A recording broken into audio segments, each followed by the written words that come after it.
This shows our jig that we've made. It's quite industrial looking and maybe medieval, some will say, but I can assure you of its accuracy and that it does work, and it's just a bit of forward thinking and just making sure that when we install the new floor we get that absolutely bang on, millimetre perfect, to match up with the original trailing arm sections, which are absolutely fine and still in place. And some people say, oh, this isn't an OEM repair because the new floor panel comes with these sections and they should be taken out as well and replaced. Yes, some people do them like that, but we've seen 3 picture documentations of BMW dealers in the UK doing it this method. There is a join panel, it's nothing cut. There is a section of spot welds which can be unpicked, and then effectively you separate your trailing arm section from the rest of the floor. Again, we've seen this being done many times, and as long as you use some sort of jig, then effectively you're putting everything back into place, because we're mounting this jig to the floor with the 4 subframe mounts, and then it will be bolted to the OEM locations of the trailing arm, which will ensure that all 6 mounting points for the car, i.e. 4 for the trailing arm, 4 for the subframe, 2 for the trailing arm, are absolutely in perfect orientation before any welding is taken place.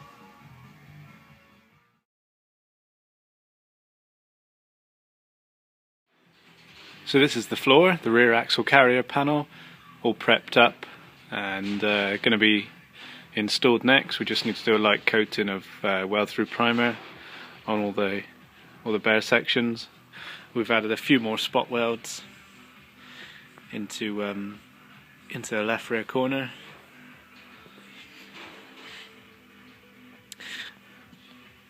And also made a lot more holes for plug welding, which is going to go onto our strengthening bar, which you saw in the previous video.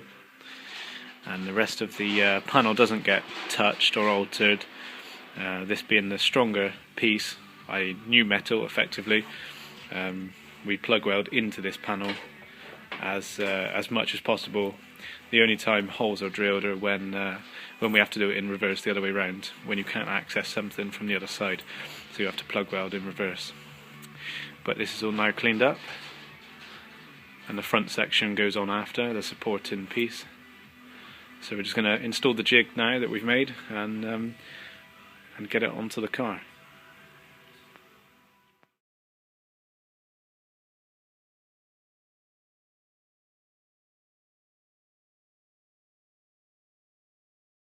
So we've got our floor in place now, and our jig that we've made to make sure that the floor is obviously in a perfect position, because we've got the 4 subframe mounting points which bolt on fine, and they all line up with using our jig with the factory trailing arm pockets on this car, which we haven't removed. So we know that the floor is in perfect position, and that's confirmed by the line up around the back. All around the sides have been checked. All of our holes line up fine. Yeah, we're really happy with the fitment. So now it's just time to start welding.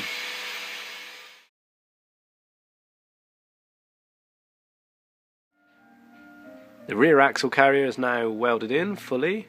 Really pleased with the fitment and the installation process. So just going to show you a quick brief picture of this before we weld our reinforcement plates on and etch, prime and seal it all up inside and out.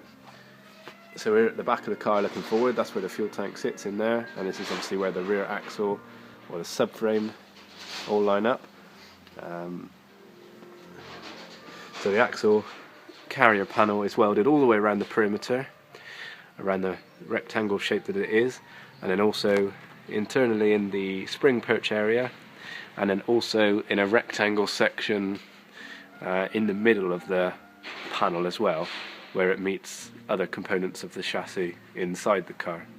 And if you're wondering what all these extra lines, these stitch welds are, or these plug welds, these are all our additional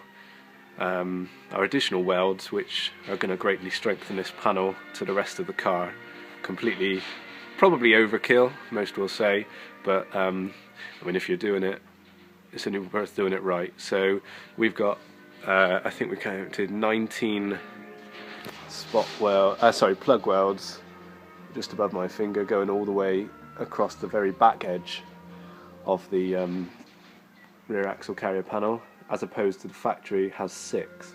So that gives you some indication of how either how weakly spot welded the factory one is, or how strongly our one should be. And then we've also got additional plug welds. These are actually penetration marks because we've done those inside the car facing down, so that's not actually welds on this side, that's penetration marks. So it shows great penetration has been achieved all the way through the centre. This being a convertible as an additional bulkhead at the back for the convertible top section. So we've also welded that to this because in the factory there's about 4 stitch welds across there. We've double lined it and done many more. Lines going down that side, those are some factory. There's 3 factory spot welds which you can just see, one there, one there, one there. Then we've done stitch welds on top, same on that side, all additional. These are factory, there's 6 of those plug welds on the spring perches to the rest of the chassis, so that's all fine. Then we've welded, we have, like in the instructions, we take this front structure off separately, and the reason why we do that, and the instructions tell you, is because you can stitch weld continuously across that line. It doesn't tell you to do that in that, it just tells you to do the 5 spot welds that side, 5 spot welds that side, and then do a stitch weld underneath there and underneath there. So that comes off, you can do your full stitch welds all the way across, and then we can reinstate that, and that's why there's those plug welds around there, and also up on the front section. So that's all been installed accurately, and then we've also done plug welds where the join lines are, and stitch welding all the way underneath the front section panel where it joins the R-tab area on both sides. So the circular items are plug welds and the lines are the stitch welding. And then you'll also see some penetration marks. All these side panels are welded from the outside, and what you're seeing here, these marks are the penetration, so that shows real good weld penetration. So the circles are obviously the plug welds, and then the lines are the stitch welds, because the factory item is only plug welded, spot welded in a very small number of sections. This is the left rear, the really problematic area where you always get hairline cracks around this area, but always spot welds are popping down here because there's only 3 spot welds from between there and about there on the factory floor. As you can see, we've got 1, 2, 3, 4, 5, 6 to 7, which cover the normal 3, and then we've got another 3 as well to finish the end of the panel, where the BMW one's probably got about 2. So we've got quite a few, and then on additional to that, we've also got, you see this great penetration here, where we've stitch welded the floor panel to the wheel arch panel. So as well as spot welds, we've got stitch welds in between every one. So honestly, this floor is going nowhere. This is really nice and strong. And then moving on to another problem area, which is this back left corner. So the factory item has got 4 spot welds there, 4 there. We've managed to add a 5th one. They have those 2 there. And that is it. Oh, they have a MIG weld there across that chassis leg lowest point to this bit here, just this line here. But as you can see, what we've done is done stitch welding on the end of the panel, not relying on just spot welds or plug welds as we now are installing. Stitch there, and then we've done effectively stitches, but we've joined them all up to completely contain that panel to the rest of the floor. And then when we look at the back section of the car, this is the spare wheel well if you had one on an M3. So factory, we've got compressed compartments where the spot welds are. So we've done those like factory, we've done the plug welds, and these are penetration lines because we do them from the inside of the car. We always want to plug weld onto fresh metal, which we do wherever possible. And then additional to that, we've done stitch welds, which are again just going to help contain that floor panel to the boot floor panel. It's not an issue, there are still gaps, so cavity wax still come out can come out once that's sprayed in. It's not like we've completely sealed it up. We've done stitch welds all the way around. Same thing on this side, stitch weld all the way across the bottom, plug welded where the factory ones were, and then you see the penetration. We've done exactly the same on this side, spot welds and plug welds all the way around. So in theory this is a seriously strong floor panel now.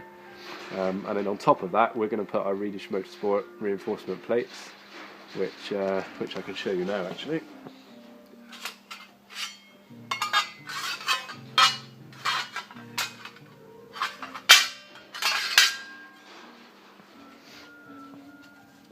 So this is just a really quick example before we start welding them on.